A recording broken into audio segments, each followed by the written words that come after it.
they should be careful what they are getting into. When their parents are being persuaded into becoming victims of this kind of situation, I mean human trafficking now, with the information we've given them, they will be like, Mommy, no, this is not right.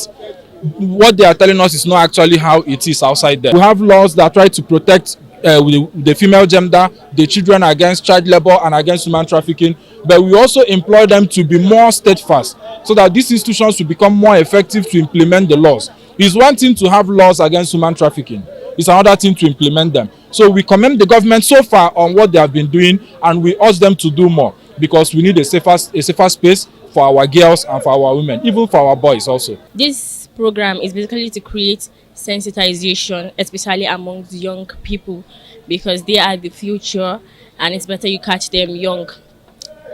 A lot of people have been trafficked, and it's not about education. There are a lot of a lot of educated people who have been trafficked. So this basically is to create sensitization. I'm calling on the government to be more proactive in terms of issues relating to human trafficking, be more swift in taking actions. The security agents, especially who are agents of the government, must also play their role in terms of getting people who get people trafficked, bringing them to book. We have to create more awareness. We have to keep talking about it. We have to keep engaging stakeholders across all stratas of society, both at the policy level, community leaders, citizens. We all have to bring our hands on deck. It's not human trafficking. Advocacy against human trafficking is not something that an individual can do or only an organization has to do. It's something that we all have to do as a society. We all have to do as the people. It is much your problem as it is my problem. So I think that the advocacy for human trafficking, while a lot of work has been done, there's still much more work that needs to be done. We have a problem with enforcing laws in Nigeria primarily, but with the passing of the Violence Against Persons Act, there are lots of legal frameworks in place right now where offenders can be charged to court on issues of human trafficking, and NAPTIP is a government agency responsible for that. And what we do is to create more awareness, is to strengthen stakeholder capacity, and that's why NAPTIP are our partners on this. And NAPTIP has been doing a lot that I can speak on. They've been doing a lot. They've been engaging communities. They've done so much regards enforcement, and so it's for everybody, those who are in policy to take up, and of course you as our media partners can keep talking, engaging policymakers and leaders to focus solely on the enforcement. It's very painful to see women and children, also men alike, being trafficked, but we as the leaders of tomorrow, we can do better to stop this and eradicate it completely. They should take the recent happenings to heart and understand that we are all human beings, and if we can traffic those we do not know, we can traffic our own children and family members.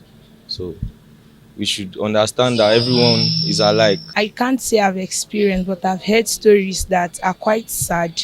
From the excursion we had to NAPTIP last week Friday, I've gotten information that it's mostly females that suffer this, and they are forced to keep quiet because they are considered as less, I don't know the word I could use, but they are considered less when it comes to the things of the society. That's because they feel as if they are not they are not built for the society, they are built for homes. Most of the issues that happen are not from people outside our family, they are from people within us. Maybe it could be your aunt, it could be that your uncle that always used to come and give you chocolate. It could be anybody, exactly. You can never see it written on their faces. It's all around. It's not just hidden. It doesn't just happen in your country. They can take you to other places. For those of us that want to go abroad, and in the name of making it, you want to go abroad, you now follow the wrong people. They traffic you and you're not free. You don't get to speak to your parents and you think it's normal. It's not, because there is something behind that trip. It's not everything that you rush into. Just because you are seeing your neighbor's child on Instagram, the person is an influencer, you want to be, or you just want to help your parents. Maybe they are suffering financially, you just want to help them. You should wait. God will provide. Don't always be that small girl with big God. Every time God is there, God is big for everybody. It has a lot of effects, both psychologically, physically, emotionally, health-wise too. It can affect the victim.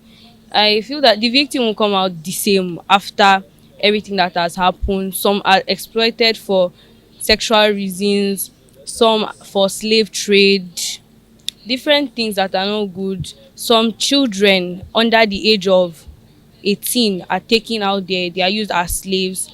Some are forced into hard labor, forced labor, which is not good. My advice to students out there is that they shouldn't be deceived just for, like, let's say for a petty reason, just say because your parents can't don't have enough resources to send you abroad, you now see this uncle or auntie and you want to follow them. They should be part of the campaign against human trafficking, because of human trafficking is bad. It's not a good thing at all. It is a very, very, very wrong act towards humans. I'm aware we have NAPTIP, that's the agency for prohibiting trafficking in persons, and there are other bodies, in charge of curbing human trafficking. But the government should be able to set up more committees and more organizations to curb it more efficiently, and enlightenment in schools, in churches, hospitals, just social gatherings, so every member of society has the basic knowledge and knows what to do when encountered or when facing such a problem, or what looks like a situation of human trafficking. I just encourage everyone to be more vigilant, the promise of going abroad, getting a well-paying job and stuff like that. It's really appealing to the earth, but basically we just have to be smart, because truly in the world there's still like people who are honest about their business, immigration, going abroad to work. There's still legit people, but we've got to be vigilant overall and not be greedy. Despite the economic hardship in the country, everyone should just be, we should just be patient.